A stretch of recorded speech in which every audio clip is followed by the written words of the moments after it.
ಆತ್ಮೀಯ ವಿದ್ಯಾರ್ಥಿಗಳಿಗೆ ನನ್ನ ಆನ್ಲೈನ್ ಕ್ಲಾಸ್ಗೆ ಪ್ರೀತಿಯ ಸ್ವಾಗತವನ್ನು ಕೋರ್ತಾ ಇದ್ದೀನಿ.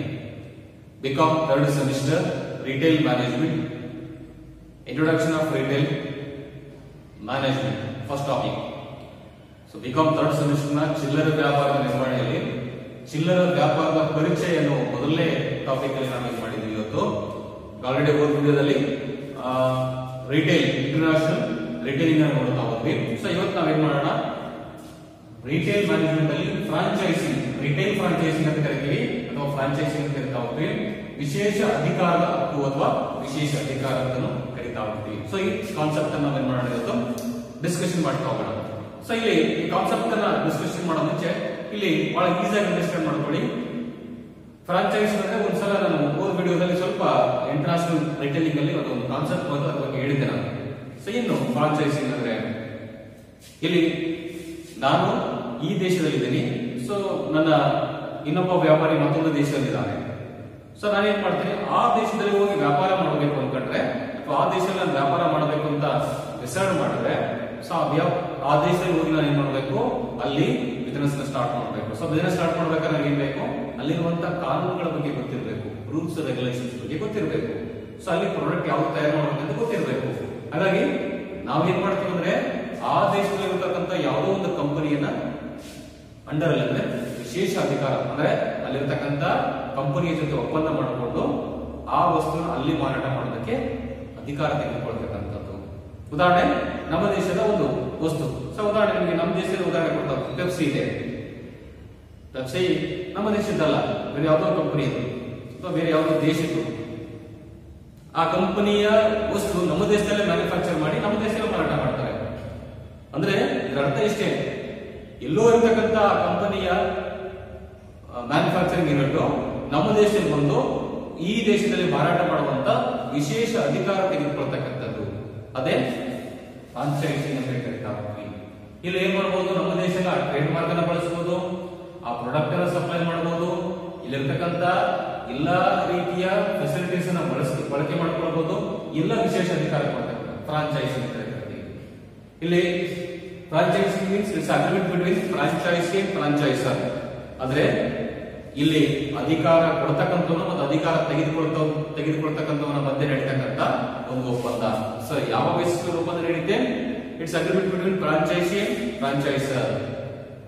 ಓಕೆ, ಏನ್ ಯಾವ ಬೇಸಿಸ್ ಮೇಲೆ, on product sale or manufacturing unit, usage of technology, so in the geographical area, ಒಂದು ನಿರ್ದಿಷ್ಟ ಭೌಗೋಳಿಕ ಪ್ರದೇಶದಲ್ಲಿ ಅಲ್ಲಿರುವಂತಹ ತಂತ್ರಜ್ಞಾನ, ಅಲ್ಲಿರುವಂತಹ ವಸ್ತುಗಳನ್ನು ಬಳಕೆ ಮಾಡಬಹುದು, ಅಲ್ಲಿರುವಂತಹ ವಸ್ತುಗಳನ್ನು ಮ್ಯಾನುಫ್ಯಾಕ್ಚರ್ ಮಾಡಿ ಸಪ್ಲೈ ಕೂಡ ಮಾಡಬಹುದು. ಎಲ್ಲ ವಿಶೇಷ ಅಧಿಕಾರ ಅವರಿಬ್ಬರ ಮಧ್ಯೆ ಆಗಿರ್ತಕ್ಕಂಥ ಒಪ್ಪಂದ ಆಗಿರುತ್ತೆ. ಯಾರ ಮಧ್ಯೆ, ವಿಶೇಷ ಅಧಿಕಾರ ಕೊಡುವವನು, ವಿಶೇಷ ಅಧಿಕಾರ ತೆಗೆದುಕೊಳ್ಳುವವನು ಮಧ್ಯೆ ಇರ್ತದೆ. ಫ್ರಾಂಚೈಸ್ ಅಂದ್ರೆ ವಿಶೇಷ ಅಧಿಕಾರ ಕೊಡ್ತಕ್ಕಂಥದ್ದು. ಇಲ್ಲಿ ಟ್ರೇಡ್ ಮಾರ್ಕ್ ಅನ್ನು ಕೊಡಬಹುದು, ಕಂಪನಿಯ ಟ್ರೇಡ್ ಮಾರ್ಕ್ ಅನ್ನ ಆ ವ್ಯಕ್ತಿ ಇನ್ನೊಬ್ಬ ವ್ಯಕ್ತಿಗೆ ವ್ಯಾಪಾರ ಮಾಡೋದಕ್ಕೆ ಕೊಡಬಹುದು. ಆ ಕಂಪನಿಯ ಟೆಕ್ನಾಲಜಿ ಅಂದ್ರೆ ತಂತ್ರಜ್ಞಾನ ಕೊಡಬಹುದು, ಅಥವಾ ಆ ಕಂಪನಿಯ ಪ್ರಾಡಕ್ಟ್ ಅನ್ನ ನೀವೇ ಸೇಲ್ ಮಾಡೋಕೆ ಬಿಟ್ಕೊಡ್ಬಹುದು. ಸೊ ಇವೆಲ್ಲ ಫ್ರಾಂಚೈಸಿಂಗ್ ಅಂತ ಹೇಳಿ ಕರೀತಾ ಹೋಗ್ತೀವಿ. ಅದೇ ಫ್ರಾಂಚೈಸಿಂಗ್ ಅಲ್ಲಿ ಬರ್ತಕ್ಕಂಥದ್ದು. ಸೊ ಬಹಳ 2 ಮಾರ್ಕ್ಸ್ ಕೇಳತಕ್ಕಂಥದ್ದು. ಫ್ರಾಂಚೈಸಿಂಗ್ ಅಂದ್ರೆ ಏನಂತ ಕೇಳಿದಾಗ ಈಸಿಯಾಗಿ ಅಂಡರ್ಸ್ಟ್ಯಾಂಡ್ ಮಾಡ್ಕೊಳ್ಳಿ, ಆಯ್ತಾ? ಸೊ 1 or 2 ಟೈಮ್ ವಿಡಿಯೋ ನೋಡಿದ್ರೆ ನಿಮ್ಗೆ ಅದು ಅರ್ಥ ಆಗುತ್ತಾ ಹೋಗುತ್ತೆ. ಫ್ರಾಂಚೈಸ್ ವಿಶೇಷ ಅಧಿಕಾರ ಫಿಸಿಕಲಿ ಸ್ಟಾರ್ಟ್ ಆದಾಗ ನಿಮ್ಗೆ ಏನ್ ಮಾಡ್ತಾ ಇದ್ದೆ, ನಾನು ಒಂದ್ ಸ್ವಲ್ಪ ನೋಟ್ಸ್ ಅನ್ನ ಬರೆಸ್ತಾ ಇದ್ದೆ. ಸೊ ಫಿಸಿಕಲಿ ಸ್ಟಾರ್ಟ್ ಆಗಿಲ್ಲ, ಅಥವಾ ಸ್ಟಾರ್ಟ್ ಆದ್ರೆ ಇದರ ಬಗ್ಗೆ ಒಂದು ಕಾನ್ಸೆಪ್ಟ್ ಎಲ್ಲ ನಿಮ್ಗೆ ಏನ್ ಮಾಡಿದ್ರೆ ಮೀನಿಂಗ್ ಅನ್ನ ಬರೆಸ್ತಾ ಹೋಗ್ತೀನಿ. ಓಕೆ, ಇಂಪಾರ್ಟೆಂಟ್ ಆಗಿರೋದ್ರಿಂದ ಇದರಲ್ಲಿ ಈಗ types of franchise English medium ಅಲ್ಲಿ, ಕನ್ನಡ ಮೀಡಿಯಂದಲ್ಲಿ ಸಪರೇಟ್ ಆಗಿ ಕೊಟ್ಟಿದ್ದಾರೆ. ಕನ್ನಡನೇ ಬೇರೆ, ಇಂಗ್ಲಿಷ್ ಬೇರೆ ಸಪರೇಟ್ ಆಗಿ ಕೊಟ್ಟಿದ್ದಾರೆ.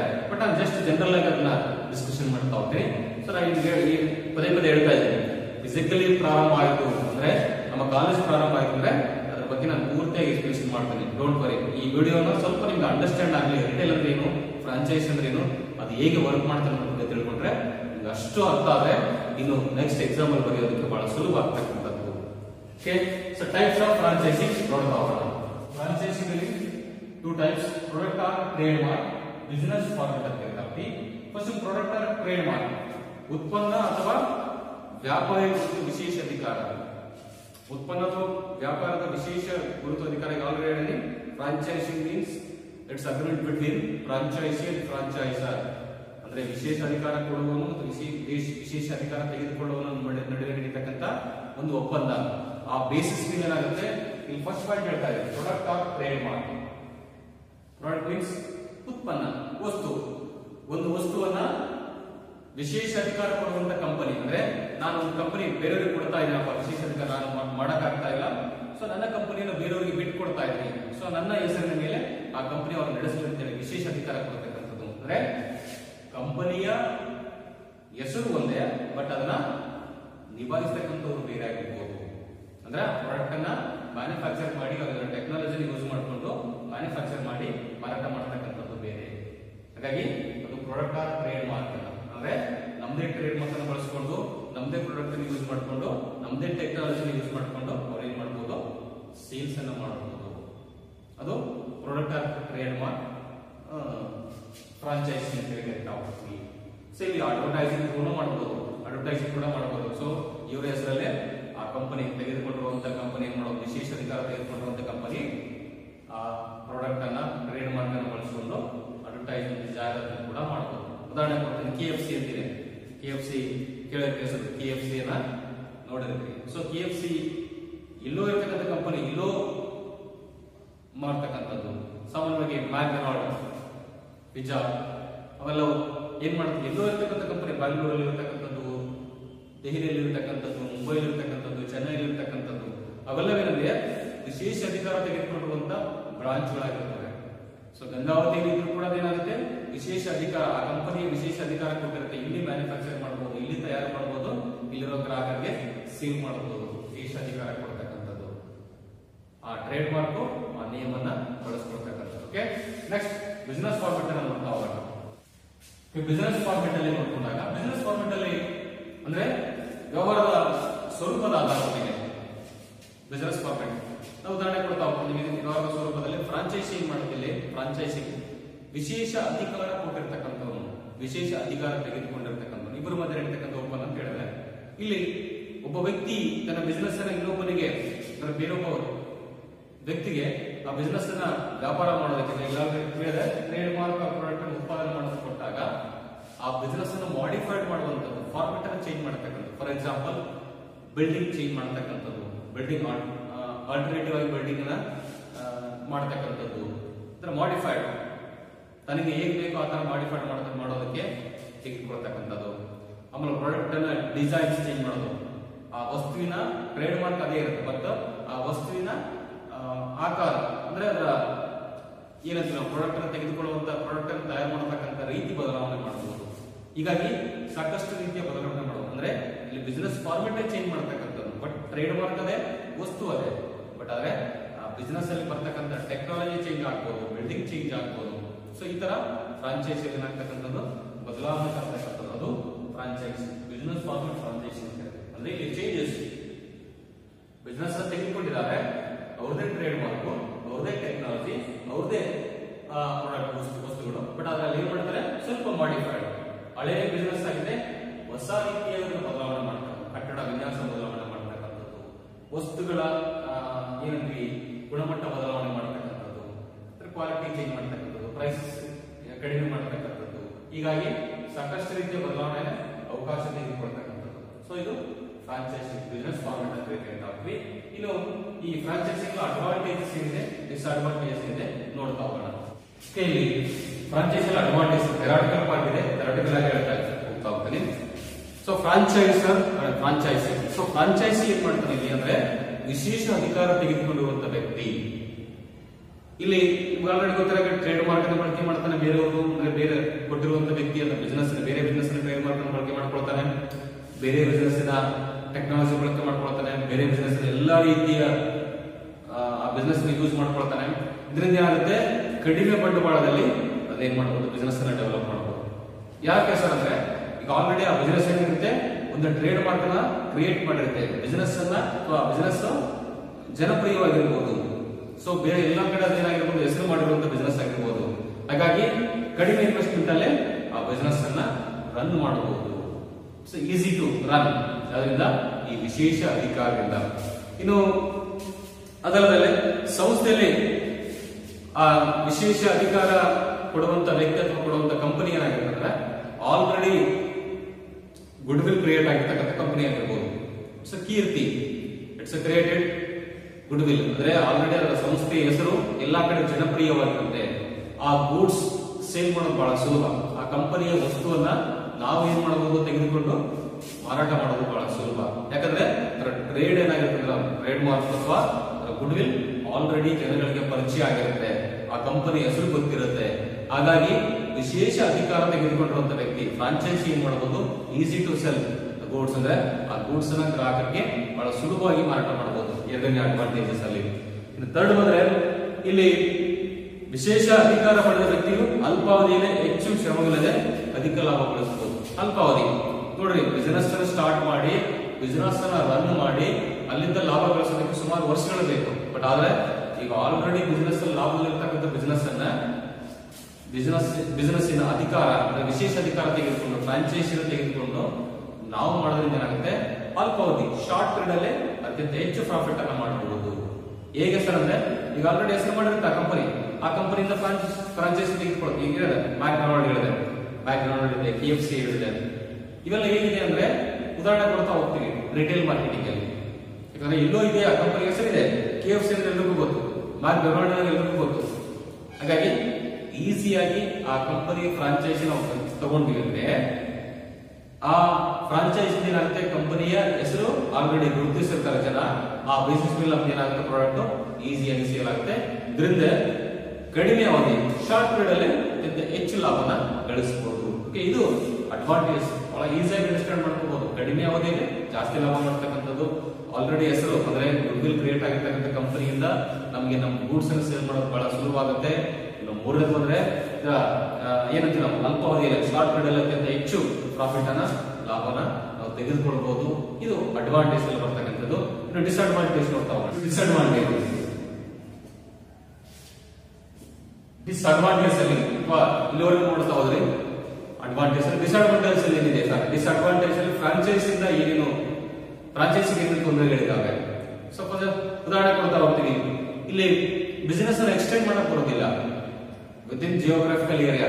ಅಂದ್ರೆ ಯಾವ ಏರಿಯಾದಲ್ಲಿ ನಾವು ಪ್ರಾರಂಭ ಮಾಡಿರ್ತೋ ಅದೇ ಏರಿಯಾದಲ್ಲಿ ಸೀಮಿತವಾಗಿರುತ್ತೆ.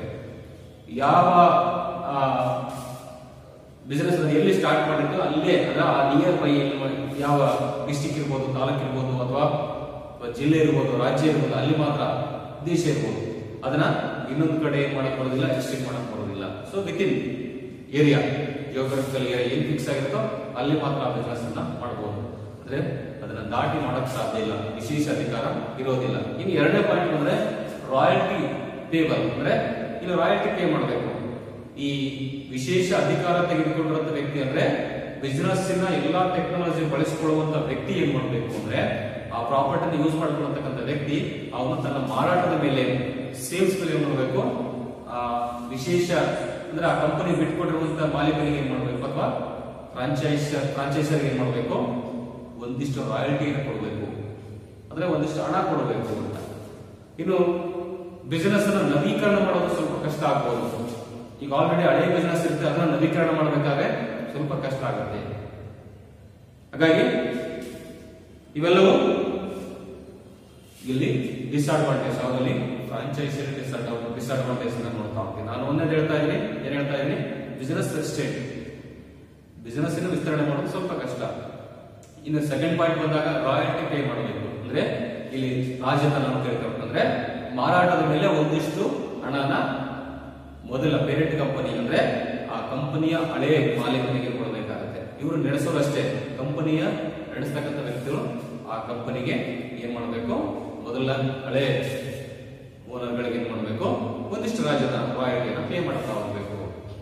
ಇನ್ನು ಅವ್ರು ಹೇಳಿದಾಗ ಮೂರನೇ ಹೇಳ್ತಾ ಹೋಗ್ತಾರೆ ಅಂದ್ರೆ ಕೌಶಲ್ಯ ಜ್ಞಾನವನ್ನ ವಿಸ್ತರಣೆ ಮಾಡೋದು ಸ್ವಲ್ಪ ಕಷ್ಟ ಅಂತ ಹೇಳ್ತಾ ಹೋಗ್ತಾರೆ. ಕೌಶಲ್ಯ ಜ್ಞಾನ ಅಂದ್ರೆ ಸ್ಕಿಲ್ ಏನಂತ ನಾವು ನಿಮ್ಮ ಎಫಿಷಿಯನ್ಸಿಯನ್ನು ಬಳಸೋದು ಸ್ವಲ್ಪ ಕಷ್ಟ ಆಗ್ತದೆ. ಯಾಕಂದ್ರೆ ಇಲ್ಲಿ ಆಲ್ರೆಡಿ ನಾನು ಒಂದು ಟೈಮ್ ಹೇಳಿದ್ದೀನಿ, ಇಲ್ಲಿ ಅವರು ಯಾವ ಟ್ರೇಡ್ ಮಾರ್ಕ್ ಅಲ್ಲಿ ಯಾವ ಪ್ರಾಡಕ್ಟ್ ಅನ್ನ ನೀವು ಅವರು ಬಿಟ್ಕೊಟ್ಟಿರ್ತಾರೆ ಅದೇ ಪ್ರಾಡಕ್ಟ್ ನೀವು ಮ್ಯಾನುಫ್ಯಾಕ್ಚರ್ ಮಾಡೋದು, ಬೇರೆ ಪ್ರಾಡಕ್ಟ್ ಅಲ್ಲ. ಅಂದ್ರೆ ಅವರು ಒಂದು ಸಾಬೂನು ತಯಾರು ಮಾಡುವಂತ ಕಂಪನಿ ನಿಮಗೆ ಬಿಟ್ಕೊಟ್ಟಿದ್ರೆ ಸಾಬೂನೇ ತಯಾರು ಮಾಡಬೇಕು ಅದೇ ಟ್ರೇಡ್ ಮಾರ್ಕ್ ಅಲ್ಲಿ. ಬೇರೆ ರೀತಿ ತಯಾರು ಮಾಡುವಾಗಿಲ್ಲ, ಬೇರೆ ವಸ್ತುಗಳನ್ನು ತಯಾರು ಮಾಡುವಾಗಿಲ್ಲ ಆ ಟ್ರೇಡ್ ಮಾರ್ಕ್ ಅಲ್ಲಿ. ಅಂದ್ರೆ ಲಿಮಿಟೆಡ್, ಯಾವುದನ್ನ ವಿಶೇಷ ಅಧಿಕಾರ ಪಡೆದಿರ್ತೋ ಅದನ್ನ ಮಾತ್ರ ಯೂಸ್ ಮಾಡಬಹುದು. ಸೊ ಬೇರೆದನ್ನ ಬಳಕೆ ಮಾಡೋಕೆ ಇಲ್ಲ, ಅಧಿಕಾರ ಇಲ್ಲ. ಹಾಗಾಗಿ ಇವಿಷ್ಟು ಫ್ರಾಂಚೈಸಿಯ ಡಿಸ್ಅಡ್ವಾಂಟೇಜಸ್. ಓಕೆ, ಇಲ್ಲಿವರೆಗೂ ವಿಡಿಯೋಸ್ ಅನ್ನ ನೋಡ್ತಾ ಇದ್ರಿ. ಇಲ್ಲಿವರೆಗೂ ನಿಮ್ಗೆ ಈ ವಿಡಿಯೋಸ್ ಅಲ್ಲಿ ಅರ್ಥ ಆಗಿದೆ ಅನ್ಕೊಳ್ತೀನಿ. ಇಲ್ಲಿಗೆ ನಿಮ್ಗೆ ರಿಟೇಲ್ ಮೊದಲನೇ ಟಾಪಿಕ್ ಕಂಪ್ಲೀಟ್ ಆಯ್ತು. ರಿಟೇಲ್ ಚಾಪ್ಟರ್ ಮೊದಲನೇ ಟಾಪಿಕ್ ಕಂಪ್ಲೀಟ್ ಆಯ್ತು. ನಿಮ್ಗೆ ನಾನು ಸೋಮವಾರ ತಪ್ಪಿದ್ರೆ ಮಂಗಳವಾರ ನಿಮ್ಗೆ ಒಂದು ಗೂಗಲ್ ಮೀಟ್ ಅನ್ನ ಮಾಡ್ತಾ ಹೋಗ್ತೀನಿ. ಸೊ ಒಂದು PPM ಬಗ್ಗೆ first video first Google meet ಅಲ್ಲಿ ಡಿಸ್ಕಷನ್ ಮಾಡ್ತೀನಿ. ಸೆಕೆಂಡ್ ಗೂಗಲ್ ಮೀಟ್ ಅಲ್ಲಿ ಈ ರಿಟೇಲ್ ಬಗ್ಗೆ ಡಿಸ್ಕಷನ್ ಮಾಡ್ತಾ ಹೋಗ್ತೀನಿ. ನಿಮ್ಗೆ ಡೌಟ್ಸ್ ಇದೆ ಆ ಗೂಗಲ್ ಮೀಟ್ ಅಲ್ಲಿ ಒಂದ್ಸಾರಿ ಕೇಳ್ಕೊಳ್ತಾ ಹೋಗಿ. ಹಾಗೆ ನಿಮ್ಗೆ ಏನಾದ್ರು ಡೌಟ್ಸ್ ಇದ್ದರೆ ವಿಡಿಯೋ ಕಮೆಂಟ್ ಬಾಕ್ಸ್ ಅಲ್ಲಿ ನೀವೇನ್ ಮಾಡ್ರಿ, ಒಂದಿಷ್ಟು ಡೌಟ್ಸ್ ಬಗ್ಗೆ ಹೇಳ್ತಾ ಹೋಗಿ, ಕ್ವಶನ್ ಅನ್ನ ಟೈಪ್ ಮಾಡ್ತಾ ಹೋಗಿ. ನಾನು ಏನಿದ್ರು ಸೊಲ್ಯೂಷನ್ ಕೊಡ್ತಾ ಹೋಗ್ತೀನಿ. ಓಕೆ, ಗೂಗಲ್ ಮೀಟ್ ಅಲ್ಲಿ ಮತ್ತೆ ನಿಮ್ಮನ್ನ ಭೇಟಿ ಆಗ್ತೀನಿ. ಮುಂದಿನ ವಿಡಿಯೋವರೆಗೂ ಕಾಯಿರಿ. ಸೊ ಎಲ್ರಿಗೂ ಶುಭವಾಗಲಿ. ಎಲ್ರಿಗೂ ದಸರಾ ಹಬ್ಬದ ಆರ್ಥಿಕ ಶುಭಾಶಯಗಳು ಕೋರ್ತಾ, ಸೊ ನಿಮ್ಮೆಲ್ರಿಗೂ ನವದುರ್ಗಿಯರು ಒಳ್ಳೇದು ಮಾಡಲಿ, ಶುಭವಾಗಲಿ ಮತ್ತು ನಿಮ್ಮ ಆಯುಷ್ಯ ಆರೋಗ್ಯ ಚೆನ್ನಾಗಿರಲಿ. ಸೊ ಅಂತ ಕೇಳ್ಕೊಳ್ತಾ ಸೊ ಇವತ್ತಿನ ವಿಡಿಯೋನ ಮುಗಿಸ್ತಾ ಇದ್ದೀನಿ. ಸೊ ಫಸ್ಟ್ ಟಾಪಿಕ್ ಕಂಪ್ಲೀಟ್ ಆಯಿತು. ಸೊ ಮುಂದಿನ ವಿಡಿಯೋದಲ್ಲಿ ಮತ್ತೆ ನಾನು ನಿಮ್ಗೆ ಭೇಟಿ ಆಗ್ತೀನಿ. ಅಲ್ಲಿವರೆಗೂ ಕಾಯ್ತಾ ಇರಿ. ವಿಡಿಯೋನ ಸಬ್ಸ್ಕ್ರೈಬ್ ಮಾಡಿ, ಜೊತೆಗೆ ವಿಡಿಯೋ ಕೊನೆವರೆಗೂ ವಾಚ್ ಮಾಡಿ, ಸಾಧ್ಯ ಆ ವಿಡಿಯೋ ಕೆಳಗಡೆ ಲೈಕ್ ಅನ್ನು ಮಾಡಿ ಮತ್ತು ಇನ್ನೊಬ್ಬರಿಗೆ ಶೇರ್ ಮಾಡಿ.